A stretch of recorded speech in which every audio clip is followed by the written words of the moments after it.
না আসলে বোর্ডটা হয়েছিল হচ্ছে উনার যে বিভিন্ন রকম সমস্যা সেই সমস্যাগুলি সমাধান করার জন্য। এখানে আর কি কোনো সাহায্যের ব্যাপারে কোনো কিছু ছিল না।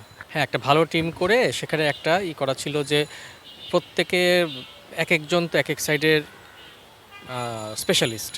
তো তাদের একটা সমন্বয় করানোর জন্য আর কি একটা বোর্ড মিটিং করা হয়েছিল যে সবাই মিলে একটা ডিসিশন দেওয়া যে কোনটা কিভাবে ট্রিট করলে কিভাবে ওনার জন্য ভালো হয়। তো সেই বোর্ড মিটিংয়ে মোটামুটি সবই যেভাবে আমরা জানলাম সেটা হচ্ছে যে ওনার সারভাইভ করার চান্স খুব কম ছিল, এবং যেহেতু ওনার হার্ট খুব দুর্বল হয়ে গিয়েছিল এবং কিডনিও কাজ করছিল না ঠিকমতো, তো ডক্টররা খুব একটা হোপ দিল না।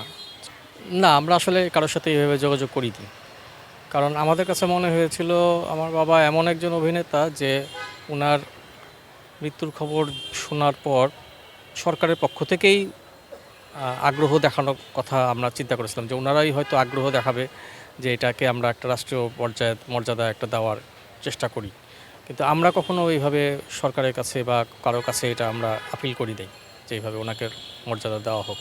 সবচেয়ে বড় মর্যাদা হচ্ছে মানুষের মনে উনি জায়গা করে নিয়েছেন, এটাই ওনার সবচেয়ে বড় মর্যাদা। সবাই ওনাকে ভালোবাসেন, ওনাকে পছন্দ করেন, এটাই ওনার সবচেয়ে বড় মর্যাদা। না না, সরকারি কত কোনো অধিদপ্তর থেকে বা কোনো মন্ত্রণালয় থেকে কেউ যোগাযোগ করেনি। না, ওই ধরনের পদক জাতীয় কোনো কিছু চাওয়া ছিল না। আমার একটাই চাওয়া ছিল যে বাবা যদি আবার ক্যামেরার সামনে দাঁড়াতে পারতো।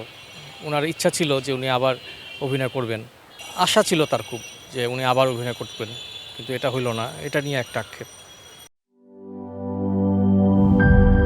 টাইলক্স, যার অ্যান্টিব্যাকটেরিয়াল এজেন্ট টয়লেটের কোনায় কোনায় পৌঁছে 99% জীবাণু ধ্বংস করে। টাইলক্স টয়লেট ক্লিনার, ক্লিন মানে টাইলক্স।